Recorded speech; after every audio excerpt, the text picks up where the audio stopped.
સૌથી પહેલાં બધાને નમસ્કાર. અને આજે વસંત પંચમી છે, ત્યારે વસંત પંચમીની બધાને ખૂબ ખૂબ શુભકામનાઓ.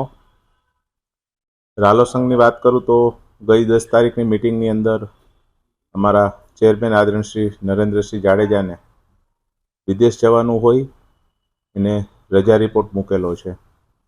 તો મિટિંગની વચ્ચે ચર્ચા થઈ કે ભાઈ હું દેશ છોડીને થોડાક સમય માટે વિદેશ જવાનો છું, તો કોણ સંભાળશે? ખરેખર જ્યારે ચેરમેન બહારગામ જતા હોય, વિદેશ જતા હોય, ત્યારે વાઇસ ચેરમેન સંભાળતા હોય છે. પરંતુ છેલ્લા 2 વર્ષથી આ રાલોની અંદર વાઇસ ચેરમેન નથી, એટલે પછી સર્વસહમતિથી બધા ડિરેક્ટરોએ મારું નામ આપ્યું અને મને આ જવાબદારી સોંપવામાં આવી છે. 10 તારીખની મિટિંગની અંદર લગભગ 16 કરતાં વધારે ડિરેક્ટરો બધા હાજર હતા. એમની વચ્ચે આ ચર્ચા થઈ છે અને એમની વચ્ચે જ આ જવાબદારી મને આપવામાં આવી છે. એટલે સ્વાભાવિક છે કે જ્યારે કોઈ પણ ચેરમેન, મેં કીધું એવી રીતના, કે દેશ છોડીને બહાર જતા હોય છે ત્યારે બીજાને જવાબદારી ચાર્જ રૂપીને સોંપતા હોય છે. એવી જ રીતના આ જવાબદારી મને સોંપવામાં આવી છે. એટલે આમાં બીજું કશું કાંઈ છે નહીં. બધા સાથે મળી અને જેવી રીતના અત્યાર સુધી બધા ચેરમેનશ્રીઓએ રાલો સંઘની ખૂબ સારી રીતના સંભાળ લીધી છે, એવી જ રીતના હું પણ બધાને સાથે રાખી અને જવાબદારી સંભાળવાનો છું. ખાસ કરીને જ્યારે મને પ્રદેશની અંદર કારોબારી સભ્ય તરીકેની જવાબદારી આપી છે, ત્યારે રાષ્ટ્રીયનું અમારું શિસ્ત નેતૃત્વ અને પ્રદેશનું શિસ્ત નેતૃત્વનો હું ખૂબ ખૂબ હૃદયથી આભાર માનું છું. હું હંમેશા કહેતો આવ્યો છું કે જવાબદારી કોઈ નાની હોતી નથી. જવાબદારીમાં કામ કરવા માટે સતત આપણે મહેનત કરવી પડતી હોય છે અને મહેનત કરતાં કરતાં કાર્યકર્તા આગળ જતો હોય છે.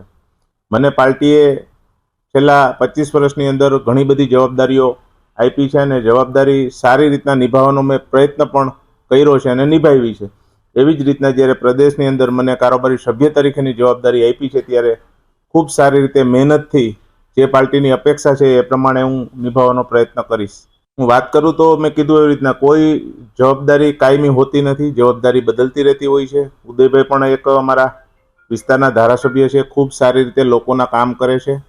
અને મેં કીધું એવી રીતના ક્યારેય કાંઈ એવું હોતું નથી, પરંતુ સમયાંતરે કંઈક ને કંઈક નાના મોટું પરિવર્તન આવતું હોય છે, જવાબદારીઓ ફરતી હોય છે, ત્યારે આવી બધી ચર્ચાઓ થતી હોય છે. એટલે હું એવું માનું છું કે આ ચર્ચાઓની અંદર ધ્યાન દીધા કરતાં આપણને જે જવાબદારી પાર્ટીએ સોંપી છે એમાં વધારે ધ્યાન આપવું જોઈએ.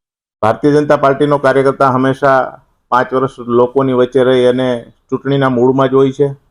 જે રીતના દેશના વડાપ્રધાન આદરણીય શ્રી નરેન્દ્ર મોદી સાહેબ દેશ માટે કામ કરે છે, ગુજરાતની સરકાર ગુજરાતના લોકો માટે કામ કરે છે, ત્યારે કોઈ પણ ચૂંટણી ભારતીય જનતા પાર્ટીના કાર્યકર્તા માટે નવી હોતી નથી. હું એવું માનું છું કે આ ચૂંટણીમાં પણ સંપૂર્ણ રીતે ગુજરાતની પ્રજા ભારતીય જનતા પાર્ટી સાથે, નરેન્દ્ર મોદી સાહેબ સાથે રહેવાની છે, એમાં કોઈ શંકા નથી.